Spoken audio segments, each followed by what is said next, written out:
Okay, now we're going to read this book. This is my very, very favorite children's book, Where the Wild Things Are, Stories and Pictures by Maurice Sendak. All right, this is a good one. Let's see what's on the first page. I know that this boy's name, his name is Max. Look what he's wearing. And look at that. Look at these monsters. Those monsters actually look afraid of this boy. That's crazy. Because usually boys would be afraid of monsters, right? But not Max. The night Max wore his wolf suit, he made mischief of one kind and another. Oh my goodness, is he chasing his dog down the stairs?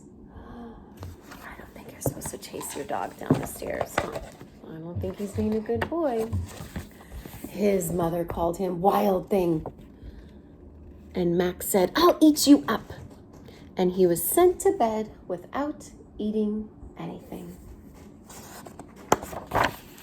That very night, in Max's room, a forest grew. And grew.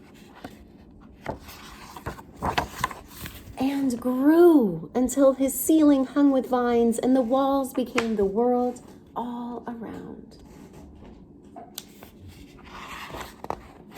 And an ocean tumbled by with a private boat for Max, and he sailed off through night and day.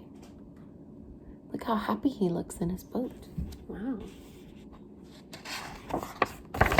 And in and out of weeks and almost over a year, to where the wild things are. Where the wild things are. Let's see if he's scared. And when he came to the place where the wild things are, they roared their terrible roars, and they gnashed their terrible teeth, and they rolled their terrible eyes, and they showed their terrible claws. Show your claws, claws.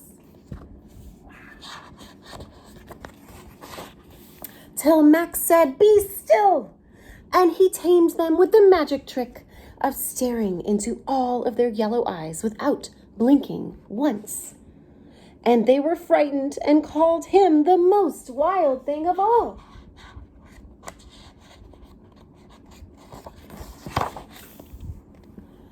And made him king of all wild things.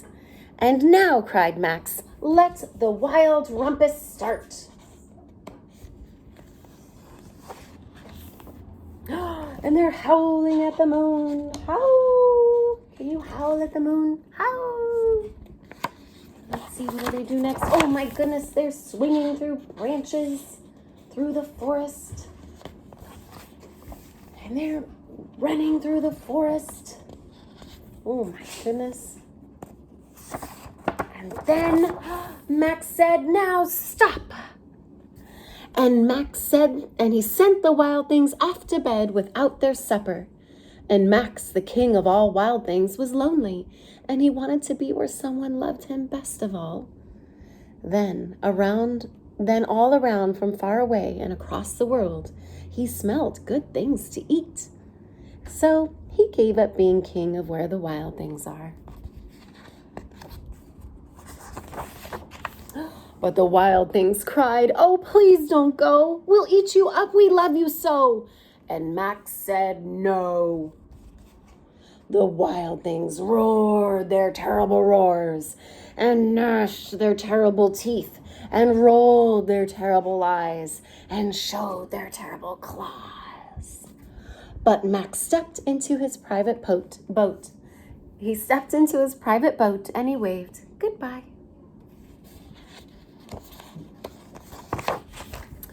And he sailed back over a year and in and out of weeks through a day